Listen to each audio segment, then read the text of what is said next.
Have you ever noticed that some people simply get what they want without even directly asking? They walk into a room and somehow everyone adjusts around them. They suggest something and magically it becomes reality.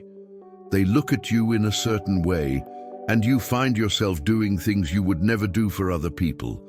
And the most disturbing thing, you can't pinpoint exactly what they did to achieve it. It seems almost natural, inevitable, as if the universe conspired in their favor. But here's the truth that will either set you free or scare you. It's not talent, it's not innate charisma, it's not luck, it's technique. It's dark psychology applied with surgical precision. And the person who decoded this game 500 years ago was Machiavelli. Not the caricatured Machiavelli of memes, but the true strategist who understood human nature on a level that would make modern psychologists look like amateurs. Now, before you think, this is manipulation, I don't want to be that person, let me ask you a brutal question. Do you think you're not being manipulated right now? Your boss who makes you work overtime voluntarily, that friend who always gets you to do what they want, that person who makes you anxious without saying a single harsh word, they're all using variations of these techniques, consciously or unconsciously. The difference is that they know the game and you don't. They're playing chess while you're still trying to understand the rules of checkers. And you know what's even more unfair? While you worry about being a good person and not manipulating anyone, you're being manipulated daily by those who have no such scruples. Machiavelli would say, morality doesn't protect you from predators, it only makes you easier prey. Here's the promise of this video. In the next few minutes, you'll learn the exact technique that makes people obey you instantly without them even realizing they're obeying. It's not hypnosis, it's not magical charisma, it's social engineering based on how the human brain really works. You'll discover the principle of invisible terror that controls without threatening, the body language that forces submission before you even open your mouth, the power of silence that makes people commit on their own, the technique of withdrawing attention that creates emotional dependence, and the supreme art of giving choices where everyone benefits you. And look, if you're afraid of becoming manipulative, understand this. These techniques are already being used on you every day. The question isn't whether you'll join the game. The question is whether you'll remain a pawn or become a player. So if you're tired of being ignored, if you're fed up with seeing less competent people achieve more just because they know how to play the social game, if you finally want to understand how human influence really works, stay until the end. Because this isn't some cutesy self-help theory. It's the unfiltered, unromanticized manual for understanding real human nature. Let's go. There's a disturbing truth that Machiavelli discovered by observing the power dynamics in Renaissance courts. People obey not because they want to, but because they sense something in the air that destabilizes them, something they can't name, but that keeps them constantly adjusting their behavior.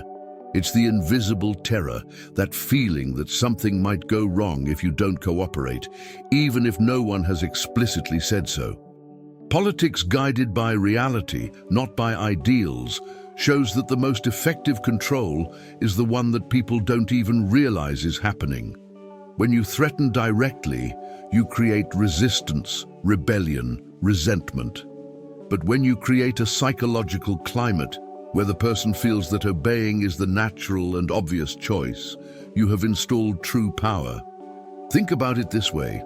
Have you ever been in a room where someone didn't say anything aggressive, but everyone was tense, choosing their words carefully, avoiding certain topics? That person dominated through invisible terror. It wasn't what they said, it was what they could say, do, or fail to do. Human nature responds more to potential danger than to perceived danger because our primitive brain is programmed to detect subtle threats in the environment. Machiavelli understood that decisions based on true human nature require working with, not against, this internal alarm system. The art of creating subtle psychological discomfort is something Machiavelli mastered like no other. He knew that you don't need to shout, you don't need to bang on the table, you don't need to make dramatic scenes. In fact, the more subtle, the more effective. How do you do this in practice? First, visibly control your emotional reaction. When someone tells you something important or asks you for something, maintain a neutral, almost indecipherable expression for a few seconds before responding. This creates anxiety because the person doesn't know if you are satisfied, irritated, or disappointed. Second, use phrases that leave implicit consequences in the air. Instead of saying, "do this or you'll regret it," you say, "interesting choice. Let's see how this unfolds." See the difference. The second option instills discomfort because the person mentally fills in the blanks with their own fears. Third, be unpredictable in small details. Sometimes respond to messages immediately, sometimes take hours without any apparent pattern. This keeps people on alert, always trying to decode your mood and intentions. The appearance of virtue is maintained because you haven't done anything objectively wrong, but this psychological effect is powerful. Machiavelli applied this in his political communications. Letters that were cordial but left threatening undertones. Meetings where he listened more than he spoke, creating information vacuums that left his interlocutors insecure about his real position. Now, strategically instilling fear without direct threats is a skill that separates amateurs from masters in the power game. The difference lies in making people imagine consequences instead of you needing to announce them. How? Through stories and examples. You don't say, "If you betray me, you'll regret it." Instead, you casually recount the time someone betrayed you and how things naturally worked out so that person ended up isolated, without opportunities, facing difficulties. You don't explicitly connect the dots, but the message is clear. There is a price for certain behaviors, and that price manifests itself in ways that seem coincidental, but aren't. The end justifies the means, and if the end is to maintain control, then the means is to create a cause and effect narrative where you appear as an inescapable force, not as an aggressor. Another practical example. At work, when someone doesn't keep their word, you don't lecture them. You simply stop including that person in good opportunities without dramatic explanation. They aren't invited to the next important meeting. They aren't considered for the next interesting project. And when she asks, you give a vague answer like, "I thought you were focused on other things." The person starts connecting the dots on their own. Disobeying has subtle but real costs. Is it better to be feared than loved? In this context, yes, but a fear that never needs to be verbalized, a fear that lives in the person's imagination, fueled by small pieces of evidence they themselves collect. And the most powerful part? You maintain the appearance of a reasonable, even kind person, because technically you didn't do anything aggressive. The calculated use of force here is psychological, not physical, and therefore impossible to denounce or combat directly. Do you know what Machiavelli noticed by observing princes and generals? That before any word leaves their mouths, their bodies have already declared who commands and who obeys. The body language that forces instant submission isn't about being large or physically intimidating. It's about occupying space with unwavering confidence, moving with deliberate intention, and maintaining eye contact that doesn't ask permission. Decisions based on real human nature show us that our reptilian brain assesses dominance in milliseconds, even before consciousness processes it. When you enter a room and immediately look down, shrug your shoulders, or make quick, nervous movements, you've already signaled submission. It's over. No matter how intelligent your words are afterward, the first neural impression has already categorized you as non-threat. But when you enter with an upright posture, slow and controlled movements, a gaze that sweeps the room without haste, you activate the dominance recognition system in everyone present. It's pure biology, programming millions of years old that Machiavelli explored, even without knowing neuroscience. Politics guided by reality demands that you understand. Your body is your first declaration of power, and people respond to it before processing your ideas. Think of that boss who enters the room, and everyone automatically stops talking without him saying a word. Or that person who, when speaking in a meeting, everyone turns their heads like sunflowers following the sun.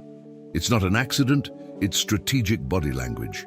The three specific gestures Machiavelli would use to dominate any room are simple but devastating when executed with precision. First, the deliberate entry. Don't rush in, don't hesitate, don't apologize for existing. You pause at the door for a second, look around the room, choose your place, and move towards it with controlled speed, neither too slow to appear insecure, nor too fast to appear anxious. This single gesture communicates, I have assessed the territory and decided where my power should be positioned. Second gesture, asymmetrical occupation of space. When you sit down, you don't hunch over. You subtly open your arms, lean slightly back, power position, or place an arm on the back of the chair next to you. You are saying, without words, this space is mine, I expand into it. Machiavelli observed that successful generals did this naturally, while subordinates squeezed in. Third gesture, and this one is gold, the strategic touch. A touch on the shoulder when passing, a handshake whose duration you control, a hand on the back when guiding someone. Touching establishes hierarchy. The person touching is in a position of power over the person being touched. But be careful, it must be done naturally, as if you had the obvious and unquestionable right to enter the other person's personal space. The appearance of virtue is maintained because it seems friendly, but the subconscious effect is one of dominance. The calculated use of physical force is this: gestures that seem casual but are meticulously chosen to program submissive responses in others. And here's something crucial that most people don't understand. Hesitation is read as weakness by the primitive brain, and there's no hiding hesitation because it leaks through micro-expressions and involuntary body movements. When you're about to make a request or give an order and you hesitate, adjusting your posture, clearing your throat, starting a sentence and restarting it, looking away, you've just signaled uncertainty. And uncertainty in someone seeking to exert power is read as, he doesn't even believe in what he's asking. Why should I obey? Machiavelli would advise, practice your power communications until they flow without visible hesitation.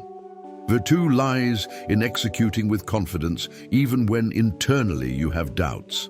Think of the experienced politician giving a controversial statement. Zero hesitation in their voice, zero trembling in their posture, even if internally they are calculating risks. People's primitive brain watches this and thinks this person is certain, therefore they must be right, therefore it's dangerous to contradict them. It's evolutionary programming. In the African savannah, hesitant leaders were replaced or killed, so we learn to follow those who demonstrate unwavering certainty. A practical example, the next time you need to make a difficult request, a raise, a significant favor, setting a boundary, practice in front of a mirror until you can articulate it without pauses, without nervous adjustments in posture, without breaking eye contact.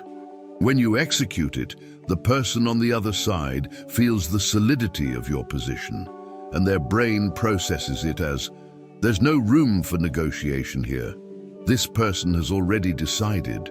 Want to avoid being hated? Maintain a cordial tone of voice, but want to force obedience? A body that doesn't hesitate, that occupies space, that touches when it wants, that moves as if the world were its natural territory. Look, there's a weapon Machiavelli mastered that most people completely waste: strategic silence that creates anxiety in the other person.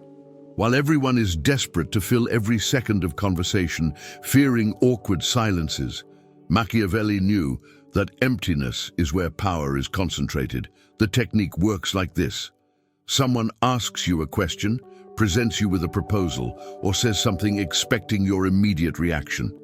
Instead of responding reflexively, you simply stop. 3, 4, 5 seconds of silence while maintaining eye contact. Does that seem like a short time? Try doing this in your next conversation, and you'll see how those seconds seem like an eternity to the person waiting for your answer. Real human nature shows us that unexpected silence activates the brain's social alarm system. Why isn't he responding? Did I say something wrong? Is he angry? Disappointed? Is he calculating a devastating response? The person begins to fill the void with their own insecurities, and the more they imagine, the more power you accumulate. Decisions based on real human nature include understanding that humans are social animals who need constant feedback, and when you strategically withhold that feedback, you create a psychological vacuum that the other person desperately needs to fill. Machiavelli used this in political negotiations. He would remain silent after a proposal, forcing the other person to start making concessions on their own just to break the discomfort. Politics guided by reality teaches us that whoever can endure the silence the longest controls the conversation. Now, how to use pauses to force someone to commit is a surgical technique that needs to be executed with perfect timing.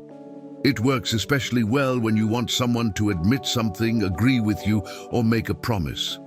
You ask the question or set the expectation, and then silence.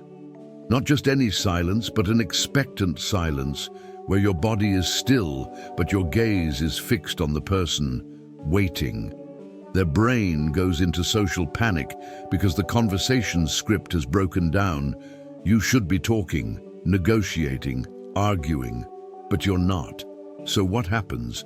The person starts talking to fill the void, and usually what comes out is more than they initially intended to reveal. They compromise, explain themselves, justify themselves, offer more than you asked for, all because the silence has become unbearable. A practical example: you are negotiating a price. The person makes an offer.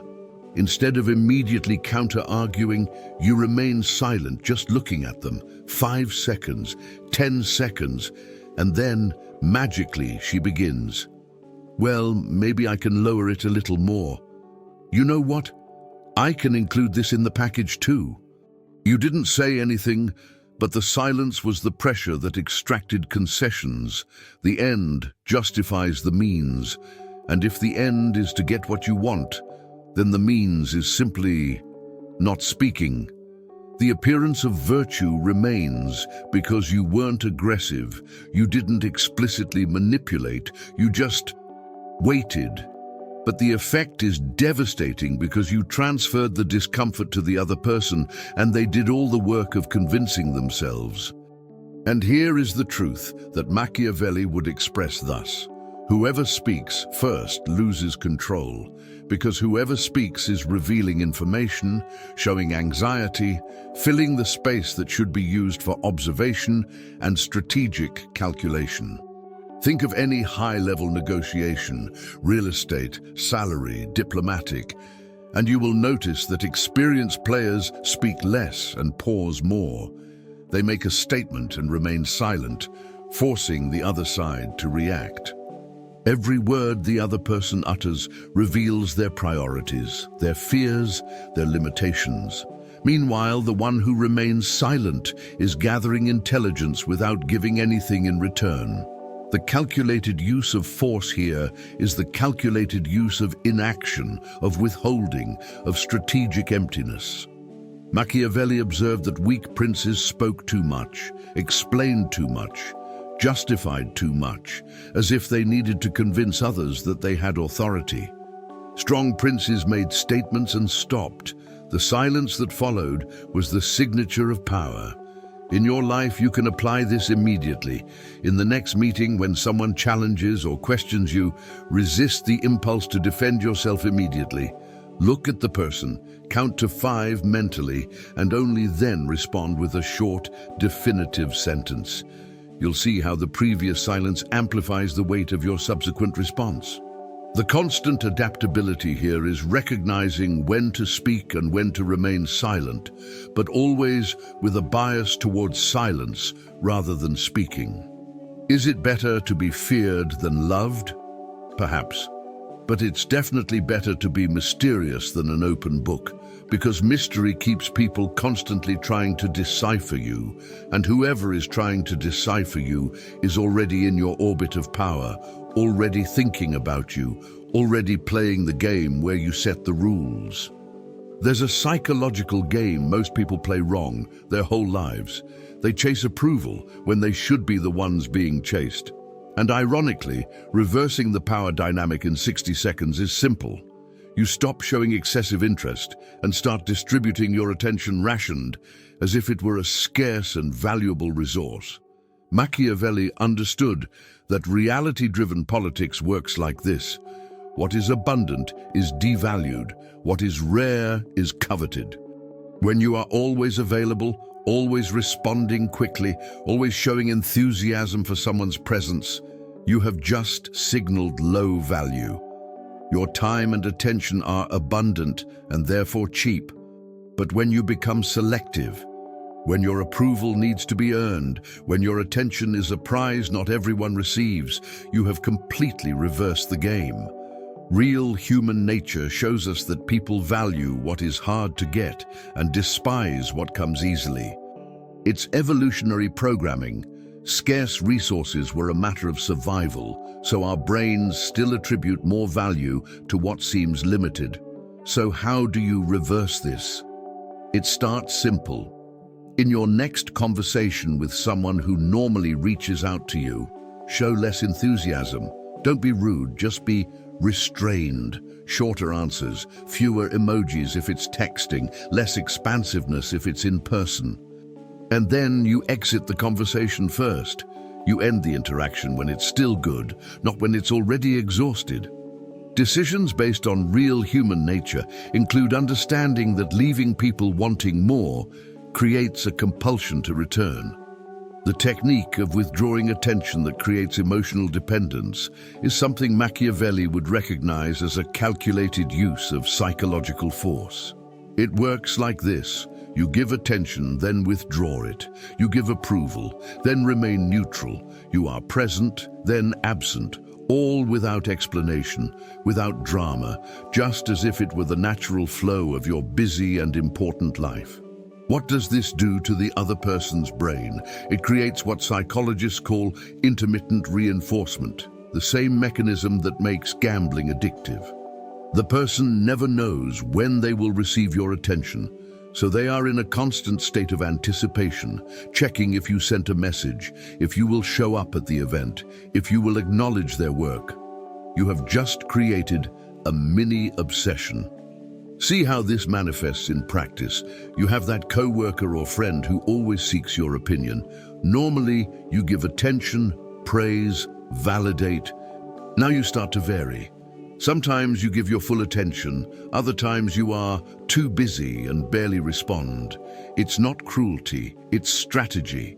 The person starts to try harder, to secure moments of mindful attention, begins to adjust their behavior to please you, because they want to predict and guarantee your approval. The end justifies the means, and if the end is to have influence, then the means is to make your approval a valuable and unpredictable resource. The appearance of virtue is maintained because you are not being explicitly manipulative. You are just too busy sometimes and available other times. But the effect is that you have become the gravitational center of the dynamic. And here's something counterintuitive but profoundly true. People value those who strategically ignore them much more than those who are always available. Machiavelli saw this in the courts.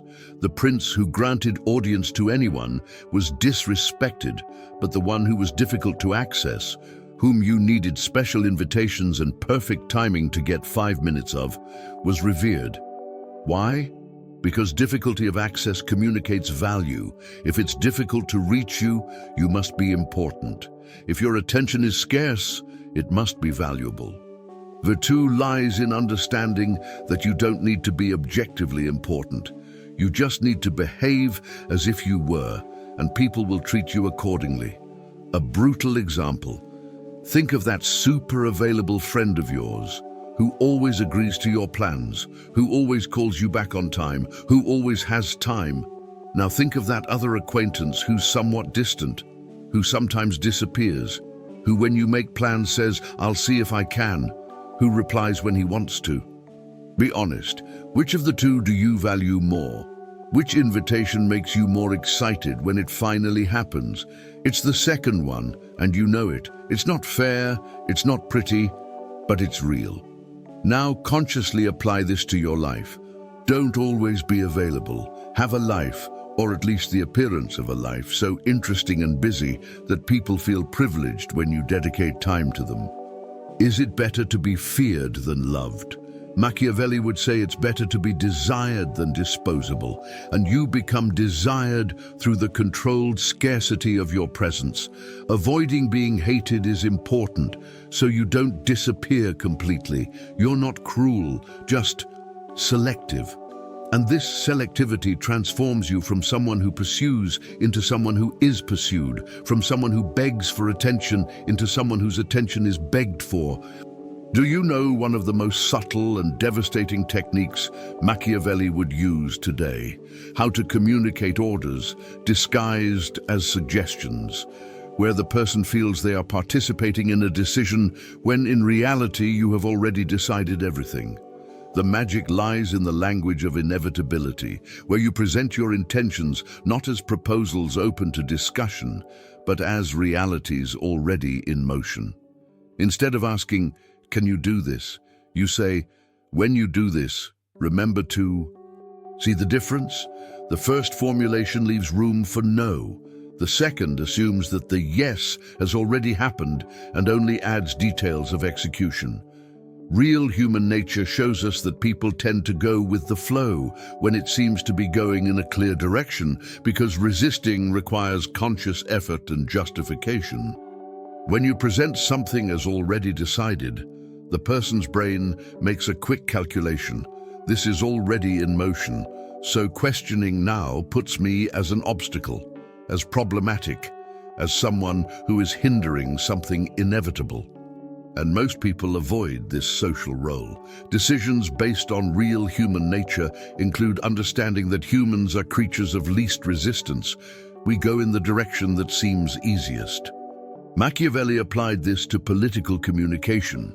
He didn't present proposals, he presented accomplished facts that only needed formalization. Politics guided by reality recognizes that whoever controls the frame controls the outcome, and the most powerful frame is that of inevitability. Language that removes the option of saying no isn't about being aggressive or authoritarian. It's about constructing sentences where no simply doesn't fit into the conversation's script. Practical examples. Instead of, "Do you want to participate in this project?" you say, "I'll include you in this project. Which part do you prefer?" The person can still theoretically refuse, but now they would have to actively break the flow of the conversation. They would have to be the stumbling block. Another example, instead of, "Can we meet on Friday?" you say, "See you Friday. Do you prefer 2 p.m. or 4 p.m.? You gave a choice, created an illusion of autonomy, but both options serve you. The end justifies the means, and if the end is to achieve cooperation, then the means is to structure communication so that cooperation is the path of least resistance. The appearance of virtue is maintained because you're not being a tyrant. You're just being efficient, direct, someone who takes initiative. People often admire this. But the real effect is that you've removed the psychological space where no would naturally arise. Machiavelli wrote letters like this. He didn't ask permission for actions. He informed the recipient of the actions being taken and offered them the opportunity to participate or adjust details. Never, "May I do this?" Always, "I am doing this. How do you want your part to be integrated?" The calculated use of linguistic force is this: words that seem collaborative, but that structurally have already defined the outcome. And here is the ultimate art, Machiavelli, and the art of making it seem like there is no alternative is about creating a narrative where your proposal is the only rational one, the only viable one, the only one that makes sense given the circumstances. You don't impose, you demonstrate. Look, considering X, Y, and Z, the only path that makes sense is your proposal. And then you list the alternatives in a way that makes them obviously bad. We could do A, but that would take twice as long and cost more. Or do B, but the risks are enormous. So clearly, C, your option, is what we need to do. You gave options, but you structured the choice so that only one is sensible. The virtue lies in making it seem like you arrived at this conclusion through objective analysis, not personal preference. In practice, you want your team to work on a project over the weekend. Instead of asking directly, you frame it like this: guys, the client needs this Monday morning, which means we have three options: deliver an incomplete version and lose credibility, ask for an extension and appear unreliable, or dedicate a few hours on the weekend to deliver with excellence. I know the weekend is sacred, but which of these options puts us in the best position? You've created a framework where working on the weekend isn't your arbitrary demand. It's the logical consequence of wanting excellence. The team can still theoretically refuse, but you've painted the alternatives in a way that making it a conscious choice to fail. Is it better to be feared than loved? In this context, it's better to be seen as the voice of reason, as the one who sees reality clearly, because then your decisions seem to be those of the situation, not yours. Avoiding being hated means you're not the villain the circumstances are. And you're just the messenger of inevitability, the wise guide showing the only path that makes sense. Constant adaptability lies in reading the room and adjusting how you present the alternatives, but always maintaining your preferred option as the only truly viable one. Look, there's a psychological principle that Machiavelli masterfully explored: why small concessions create a massive psychological obligation in people's minds. It works like this: when you give something to someone, even if it's small, even if it cost you almost nothing, that person's brain registers it as a social debt. It's evolutionary programming from ancestral tribes. When someone shared food, shelter, or help, you felt indebted and needed to reciprocate to maintain your position in the group. This mental software is still active today, and you can consciously exploit it. Real human nature shows us that the ratio between what you gave and what the person feels they owe isn't mathematical. It's emotional, and often irrational. You do a small favor, like helping someone with a 5-minute document, and that person feels they owe you one. And then when you ask for something significantly bigger, like them staying late to finish your project, they feel obligated to accept because you helped them that day. See the imbalance? 5 minutes of your time bought hours of their time. Decisions based on real human nature include understanding that humans keep mental ledgers of who did what for whom, and you can manipulate those records through strategic concessions. Machiavelli gave small political favors to allies in order to later demand support on much larger issues, and they felt they couldn't refuse without violating social reciprocity. Politics guided by reality recognizes that small, well-placed generosity is an investment in future power. The technique of manipulated reciprocity is so powerful that sales professionals, politicians, and negotiators have used variations of it for centuries. How does it work in practice? First, you identify what is inexpensive for you to give but valued by the other person. It could be an introduction, a connection with someone, public praise, access to some information, even your focused attention for a few minutes. You give this without asking for anything in return immediately. In fact, it's crucial that you don't ask for anything at the same time, because that would seem like an obvious transaction and wouldn't generate a sense of indebtedness. You simply give and say something like, "No problem, I'm happy to help." The person registers. They help me without expecting immediate return. That's genuine generosity. I owe them something. And then, it could be days or weeks later, you make your request. And look how interesting. The request may be disproportionately larger than the original favor, but the person feels psychological pressure to accept because refusing would be being ungrateful or not reciprocating. The end justifies the means, and if the end is to achieve future cooperation on important issues, then the means is to plant seeds of small concessions today. A brutal example. You praise someone's work in an email copying their boss. This cost you nothing, took 2 minutes, but for them it was valuable validation. 3 weeks later, you need them to take on a boring task that nobody wants. When you ask, they remember that praise and think, "They helped me that day. It would be unfair to refuse now." You transform 2 minutes of typing into hours of their work.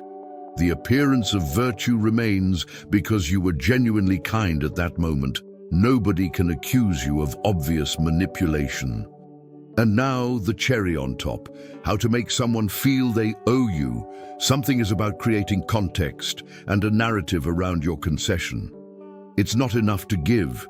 You need the person to consciously register that they received it. How? Through small, verbal cues. When you do a favor, you can say things like, "I'm glad I could help with that," or "I know this was important to you, so I wanted to prioritize it." These phrases aren't necessary to perform the favor, but they are essential to ensure the favor is registered as such. You are underlining, "This was a favor, not an obligation of mine. I chose to do it for you." Machiavelli insisted that his political concessions be seen and remembered because invisible concessions don't generate political capital. The calculated use of force here is the force of social reciprocity as a currency of influence. In your life, you can apply this systematically. Identify 5 people in your network who could be useful in the future: colleagues, bosses, contacts. For each one, make a small but memorable concession in the coming months. A specific favor, a one-off help, a gesture that stands out. Don't ask for anything in return immediately. Let the psychological debt mature. And when you need something significant, a recommendation, project support, an exception to the rules, you have 5 people who will feel emotionally reluctant to refuse because refusing would violate reciprocity. Is it better to be feared than loved? Perhaps. But it's definitely better to be the creditor of favors than the debtor, because creditors have the power to collect.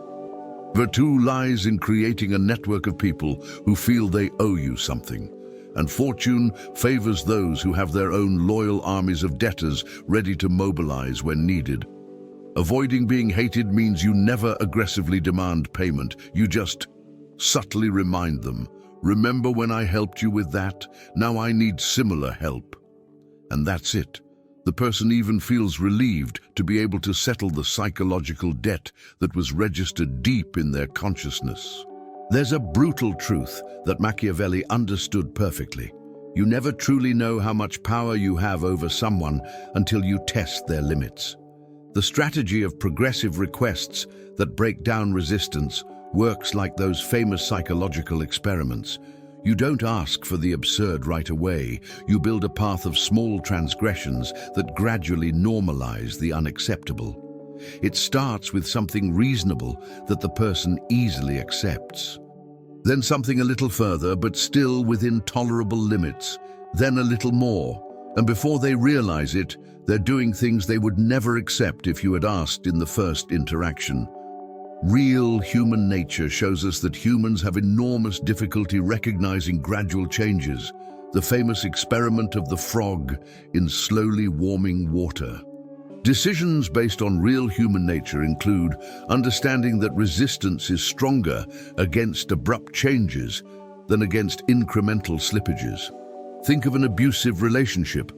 Nobody accepts total abuse on the first date, but they accept a slightly disrespectful comment, which the next time becomes two comments, which becomes an occasional shout, which becomes a pattern. Each step seems not so much worse than the last, so the person continues, and when they realize it, they are trapped in a dynamic they would never accept if they started there. Machiavelli applied this to politics. He didn't seize all power at once. He gradually cut freedoms, testing where there was real resistance and where there was only complaining without action. Politics guided by reality recognizes that limits are discovered through incremental transgression, not theoretical mapping. How to normalize the absurd through small transgressions is such a subtle technique that most victims don't even realize it's happening. It works like this. Every social norm, every relationship rule, every personal boundary has a gray area where you can push without explicitly breaking it. You identify this zone and operate within it repeatedly until what was kind of strange becomes normal. And a practical example in the workplace. Your boss wants you to work overtime regularly, but knows that asking directly would be met with resistance. So he starts by sending emails at 7 p.m. Nothing urgent, just take a look at this when you can. You respond because it seems harmless. The following week, it's emails at 8 p.m., then at 9 p.m., then on Saturday morning. Each one individually seems like just this once, but collectively you are being trained to be available 24/7. And if you finally complain, the response is, "But you always responded earlier, I thought you didn't care." See how it worked? Small transgressions tested and moved your boundary without you realizing it. The end justifies the means, and if the end is to expand control, then the means is to push boundaries millimeter by millimeter. Machiavelli would advise, do the same strategically in your power relations. Want your team to accept tighter deadlines? Don't impose them all at once. Tighten them a little this week, a little more next week, testing where the real resistance lies versus where there is only complaining. The appearance of virtue is maintained because each individual request seems reasonable in context. It's only when you look at the overall pattern that you realize how far you've gone. And here's the most important principle. Machiavelli constantly tested limits, and you should too, because unspoken limits are only discovered through trial and error, and those who don't test never know how much power they truly have. Think about it this way. Every human relationship, professional, personal, familial, has implicit limits that regulate what is acceptable. But these limits aren't written down. They're elastic, they vary from person to person, and they change as the dynamic evolves. The only way to know where they are is to push until you feel resistance. And look how interesting. Most people never test, so they live within imaginary limits that don't really exist. They assume, I can't ask for this, or I can't do that, when in reality they could, and the other person would accept it. The calculated use of force here is the force of systematic testing. An example, you have a client who always pays in 30 days. You've never tested if they would pay in 15 days because you assume they wouldn't. Machiavelli would test it. On an invoice, you put payment in 15 days and see what happens. If the client pays without question, you've just discovered that the previous limit was self-imposed. If they complain, you adjust. But you tested it. Another example. You always prepare complete presentations for your boss because you assume they want all the details. Machiavelli would test this by sending only the main points once. If the boss accepts, you've just discovered you can save hours of work.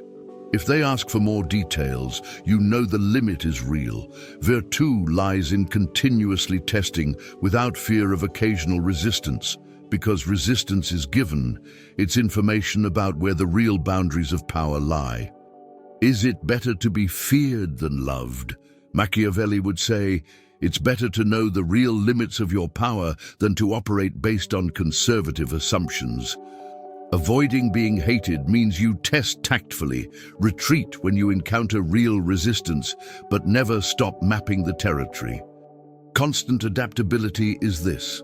You adjust based on tests, expand where you find flexibility, respect where you find real walls, but always testing, because the map of power is never complete, it's always being redrawn.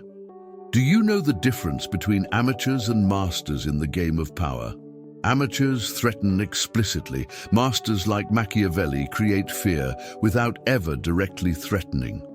How to create fear without ever explicitly threatening is an art that depends on letting the other person's brain do the hard work for you. It works like this. Instead of saying, if you do X, Y, bad thing will happen, you create an environment where the person naturally imagines the negative consequences without you needing to verbalize them. Real human nature shows us that imagined threats are often more powerful than stated threats because our minds tend to catastrophize, filling in the blanks with our worst fears. When you threaten directly, you define the limits of the consequence. But when you leave it open-ended, the person's imagination can create scenarios far worse than you could ever implement. Decisions based on real human nature include understanding that humans are creatures of anxious anticipation. We spend more energy fearing what might happen than dealing with what actually happens. Machiavelli exploited this brilliantly. He didn't need to say, I will destroy you politically if you betray me. He simply needed to ensure everyone knew stories of people who betrayed him and mysteriously fell from grace. The connection was never explicit, but the pattern was clear. Reality-driven politics recognizes that reputation for consequences is more useful than the constant execution of consequences. You don't need to punish everyone, you just need everyone to believe you could. The leaving things up in the air technique that activates productive paranoia is surgical when well executed. It works through incomplete sentences, significant pauses, and glances that communicate more than words. Practical example: an employee didn't deliver something important. Instead of exploding or threatening dismissal, you call him into a private conversation and say, look, I really expected you to deliver this. Now we're going to have to... Long pause, serious look. Anyway, let's see how this unfolds. And then you change the subject. What did you do? You created a vacuum of consequence where his mind will work full-time imagining scenarios. Will I be fired? Will I lose my bonus? Will I be demoted? Will he tell other managers? You didn't say any of that, but he's living all those possibilities. The end justifies the means, and if the end is corrected behavior, then the means is self-inflicted anxiety that motivates change. Another example, you have a friend who is behaving in a way that displeases you. Instead of direct confrontation, you simply cool things down. Shorter messages, less availability, a more neutral tone. When he asks, "Is everything all right?" you reply, "Yes, why?" with a tone that clearly suggests everything is not all right. He will become obsessed with trying to figure out what he did wrong, policing himself, changing his behavior in an attempt to regain your closeness. You didn't need to lecture, you didn't need to fight, you just hinted that something is different and he needs to figure out what it is and correct it. The appearance of virtue is maintained because you technically didn't do anything aggressive, you're just a little distant lately. And here's the disturbing truth: imagined consequences are more powerful than real ones, because real consequences have defined limits that a person can assess and decide if it's worth the risk. But imagined consequences are limitless and feed on the specific fears of each individual. When you say, "Do this or you're fired," the person can do the calculation. Okay, being fired is bad, But I can get another job. I have savings. Maybe it's worth the risk to defend my position. They know the worst-case scenario and can decide whether to accept it. But when you only hint at displeasure without defining consequences, their mind generates, he could fire me, or isolate me politically, or ruin my reputation in the sector, or sabotage me in future projects, or... You see, each person fills in their particular fears, and the result is a personalized consequence far more terrifying than anything you would declare. Machiavelli knew that the calculated use of psychological force through ambiguity was more effective than concrete threats. In practice, when you want someone to change their behavior, resist the temptation to explain exactly what will happen if they don't change. Instead, just vaguely express disappointment or concern. This is worrying. I'll have to think about the implications of this. That's it. The person will spend the night awake imagining what the implications are, and will self-correct with much more vigor than if you had given a specific ultimatum. Is it better to be feared than loved? Yes, but an undefined fear is more lasting than a specific fear, because specific fear can be faced and resolved, while diffuse fear persists and contaminates everything. Avoiding being hated means that you are never the explicit aggressor. You only express concern, disappointment, or observe patterns without directly connecting the dots. The virtue lies in sowing anxiety that motivates without seeming tyrannical.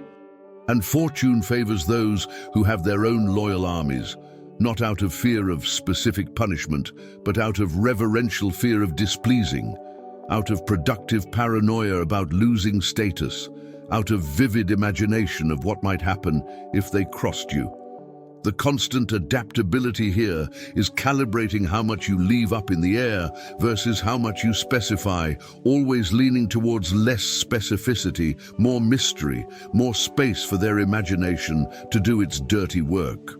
Look, there's something counterintuitive yet profoundly effective that Machiavelli mastered. How strategic unpredictability keeps people on constant alert, always trying to please you because they never know which version of you they'll encounter.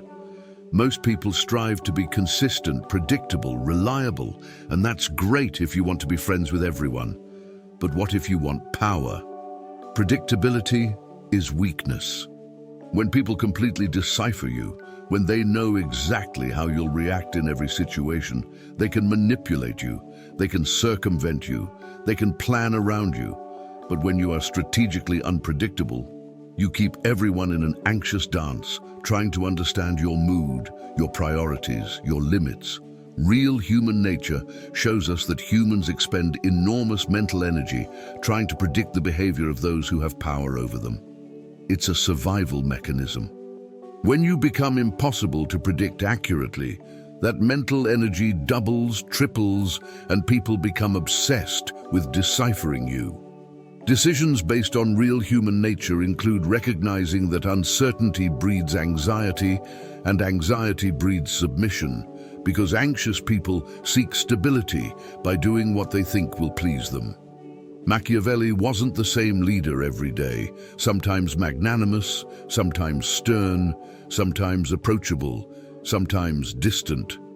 Never to the point of seeming genuinely crazy or unstable, but enough that no one could be sure how he would receive a proposal or request. Reality-driven politics recognizes that a completely predictable leader can be circumvented, but a leader with fluid patterns needs to be constantly monitored and pleased. The reason Machiavelli alternated between generosity and harshness wasn't bipolarity or emotional inconsistency. It was the calculated use of psychological force through varying reinforcement. This creates what psychologists call intermittent reinforcement, or a variable ratio schedule, the same mechanism that makes slot machines addictive. When you're always generous, people get used to it and stop valuing it. When you're always harsh, people stop trying to please you because they're never satisfied anyway. But when you alternate unpredictably, You create a psychological game where people are constantly trying to figure out what triggers your generosity versus your harshness. A brutal example in practice: you're a team leader. One week, someone makes a mistake and you're super understanding, saying, "Relax, it happens, we'll fix it together." 2 weeks later, another person makes a similar mistake, and you're cold, serious, and schedule a formal meeting to discuss the pattern of errors. You've just created productive confusion. Everyone is now trying to understand the difference between the situations, what made you react differently. The truth. Perhaps there was no significant difference. You simply chose to react differently to maintain unpredictability. The result? Your team becomes hyper-vigilant, more afraid of making mistakes because they don't know which version of you they'll encounter. The end justifies the means. And if the end is maximum attention and maximum effort from the team, then the means is calculated variation in response that keeps them trying to crack the code. The appearance of virtue may even suffer a little. People may find you temperamental, but respect and caution increase exponentially. The intermittent reward technique that creates dependence is possibly the darkest of all, because you are literally programming other people's brains through reinforcement patterns that activate the same addiction circuits. It works like this. When you give approval, praise, attention, or rewards in a predictable and consistent way, people get used to it. But when you give these things irregularly and unpredictably, you create compulsion. The person does something good, and sometimes you praise them effusively. Other times you just nod. Other times you don't even comment.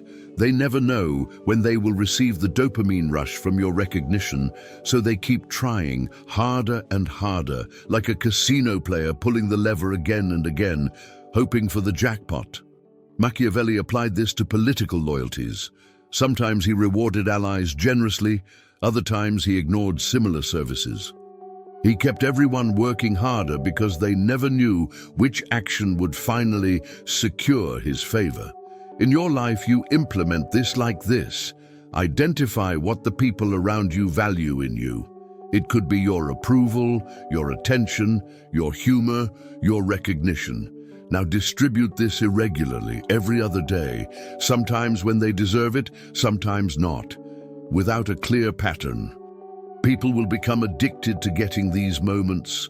They will work harder to earn your attention because it has become rare and unpredictable, therefore valuable. The virtue lies in doing this consciously, not out of real emotional instability, but as a strategy. Is it better to be feared than loved?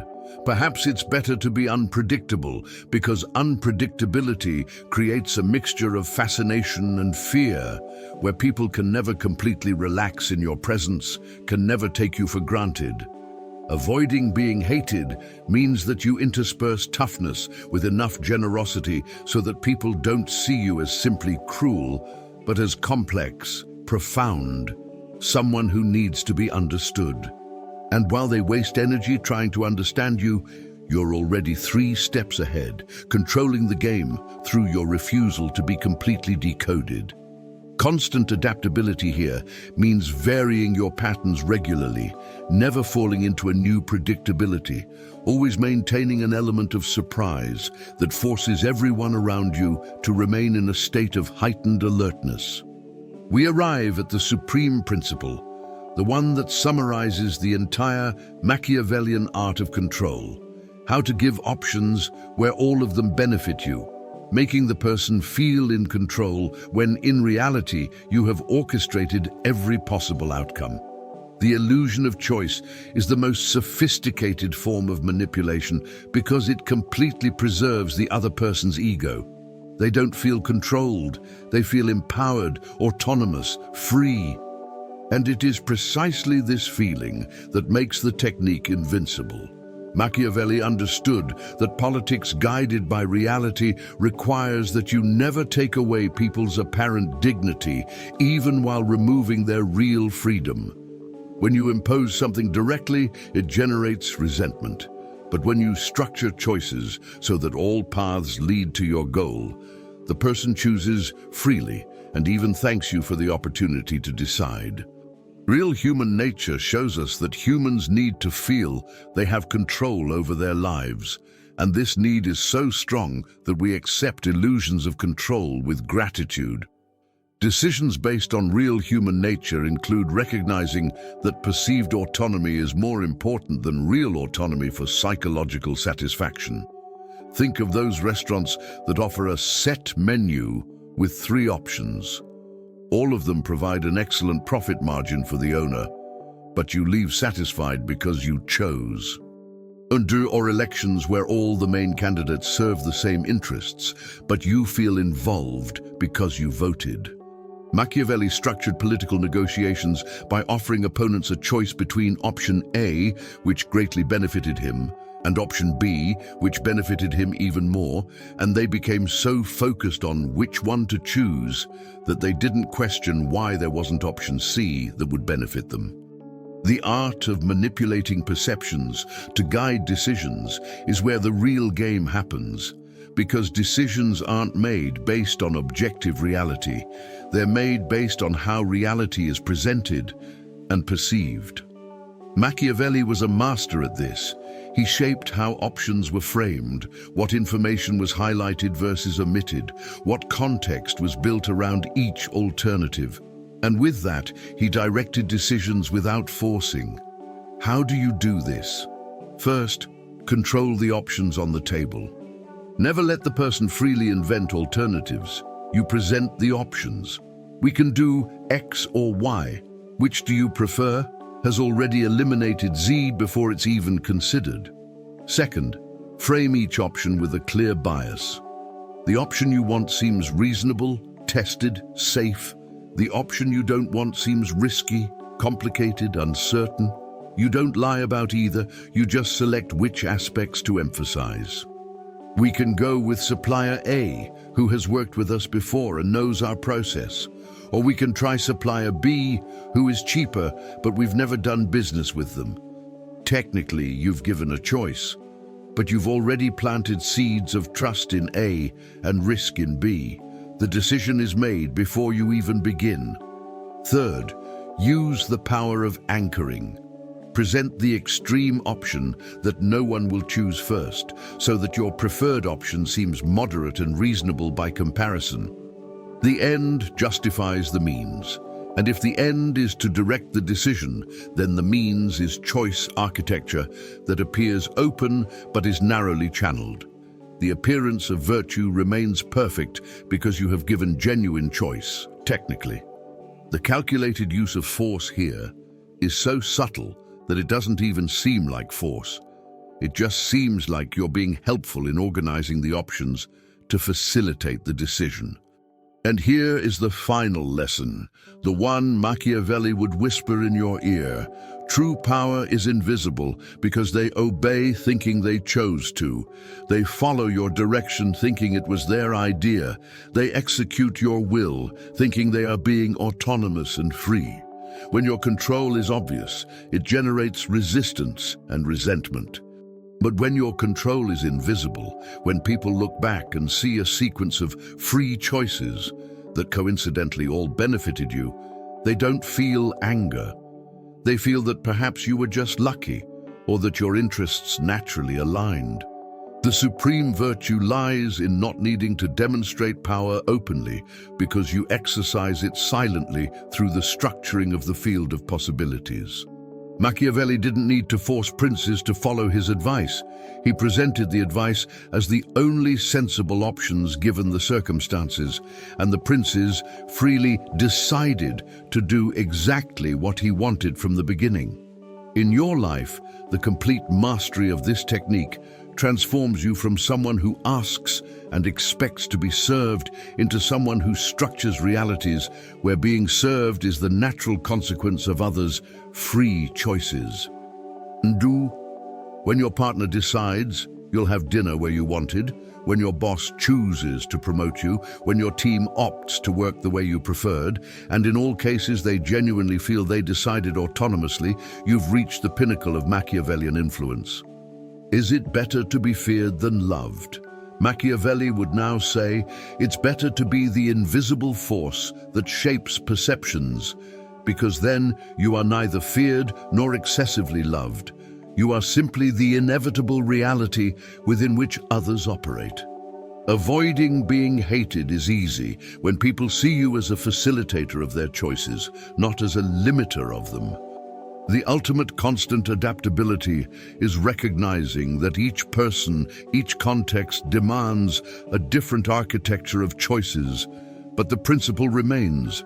You always control the options, always frame the perceptions, always direct them towards your goals while preserving the sacred illusion of others' autonomy. And when you master this completely, you become like Machiavelli, not the tyrant everyone fears and eventually overthrows, but the indispensable advisor, the strategist whose presence improves outcomes, the person without whom decisions seem more difficult. You become the invisible structure that sustains the visible power of others. And that is the safest and most lasting position in the eternal game of human influence. So that's it. You've just gained access to what Machiavelli spent a lifetime observing courts, wars, and power struggles to distill. But here's the question only you can answer. What are you going to do with this knowledge now?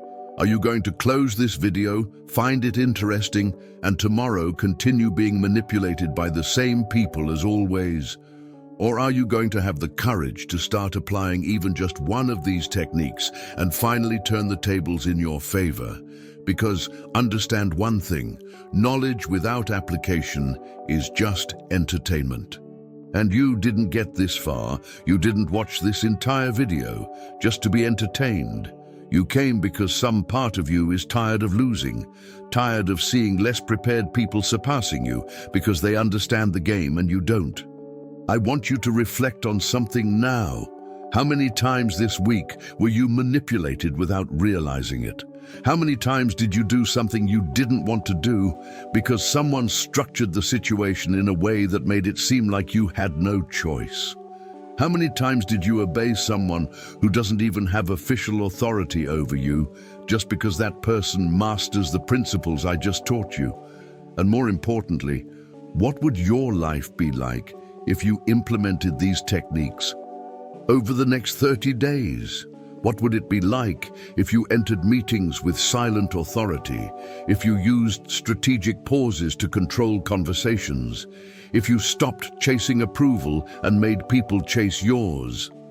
What would it be like if you finally understood that true power doesn't shout, doesn't force, doesn't beg? It simply structures realities where obedience seems to be the natural choice. Now, tell me something in the comments. Which of these techniques impacted you most deeply? Was it the principle of invisible terror, the power of the pause, the illusion of choice? Write below which one you're going to test first this week. And if you already use any of these strategies, even unconsciously, tell your story. Because other people need to see that this works, that it's not abstract theory, but applicable reality. Let's create a community of people who understand how the game really works. Look, if you've made it this far, if you've absorbed this dense content from beginning to end, you're clearly not an ordinary person. You're someone who seeks real advantage, deep-cut knowledge, truths that others are afraid to speak. So don't stop here. Subscribe to the channel and activate that notification bell, because every week I bring you content like this. Unfiltered, without empty motivational talk, just real psychology, real strategy, real power. We'll continue decoding Machiavelli, delving into Nietzsche, exploring the dark psychology that truly moves the world. You deserve to be in this community of people who chose to stop being naive and start being strategic, who chose to understand the game instead of complaining that the game exists. So click there, subscribe, and we'll see you in the next video. Until then, remember, true power is invisible, and now you know how to wield it.